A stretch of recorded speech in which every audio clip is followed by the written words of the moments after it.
हाँ जी, आप सभी को सप्रेम श्री नारायण। देखिए, एक महत्वपूर्ण विषय पर आपको एक महत्वपूर्ण जानकारी देना चाहते हैं। हाथ में बांधा जाने वाला रक्षा सूत्र, ये एक आजकल इसका थोड़ा तौर तरीका बदल रहा है। कुछ पिछले 10 वर्षों में इसमें काफी परिवर्तन आया।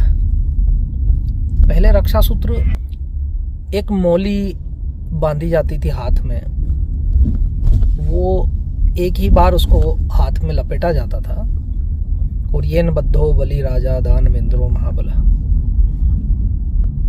ये श्लोक मंत्र बोलकर किसी मांगलिक कार्य के समय रक्षा सूत्र बांधे जाते थे, अथवा हम तीर्थ में जाएं तो वहां पर रक्षा सूत्र बांधते थे। आजकल ऐसा हो गया है कि एक अजीब परंपरा का ढर्रा चल पड़ा है।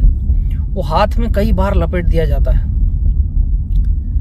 वो कई लोगों के हाथों में बहुत सा भर जाता है लाल लाल रक्षा सूत्र। और उस समय वो पहले जो लच्छा मोली बांधी जाती थी, वो रक्षा सूत्र सूत का बना होता था, कॉटन का। अब आजकल के सिंथेटिक हैं, वो सब हाथों में बांध दिए जाते हैं, कई बार लपेट दिया जाता है। कई धर्म स्थानों पर भी ये चल रहा है।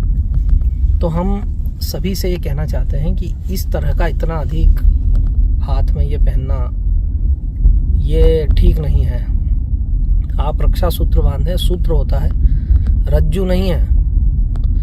रज्जु का अर्थ होता है रस्सी और रक्षा सूत्र होता है धागा। तो आप तो ये रस्सियों की तरह लपेट रहे हैं और इतना इतना जो है लपेट रहे हैं उसको, तो इतना इतना हाथों में भर गया है पूरे। तो ये ठीक नहीं है। रक्षा सूत्र को रक्षा सूत्र की तरह ही रक्षा सूत्र होना चाहिए। और अगर एक बार बांधा गया, संयोगवश दोबारा कहीं रक्षा सूत्र बांधा गया, तो ऐसा जरूरी नहीं कि आप वहम में पड़ करके उसे खोलें ही नहीं। आप उसे खोलकर उचित स्थान पर छोड़ भी सकते हैं, इसमें डरने की कोई बात नहीं होती है। परंतु ये बहुत अधिक हाथों में बांधना, ये तो कर्म का बंधन जैसा हो जाता है। देखिए, धर्म का भी सेवन हमें बुद्धि पूर्वक करना होगा, वरना इसका क्या फल प्राप्त होगा। थोड़ा समझना होगा कि हम गंगा जी में स्नान करते हैं तो मौसल स्नान की बात कही है। 3 डुबकी लगाएं, नाक बंद करें और सभी का स्मरण कर लें जिनको याद करना है, और 3 डुबकी लगा लें और हम निकल जाएं। और अगर हम गंगा की धारा में बीच में कूदेंगे तो क्या होगा। इसी प्रकार कोई भी धार्मिक कर्मकांड है उसको एक सही तरीके से हम करें, बस यही कहना था। और अगला विषय आपको अभी थोड़ी देर में बहुत अच्छा सुंदर एक और विषय आपको बताने जा रहे हैं, बहुत महत्वपूर्ण है वो भी। श्री नारायण।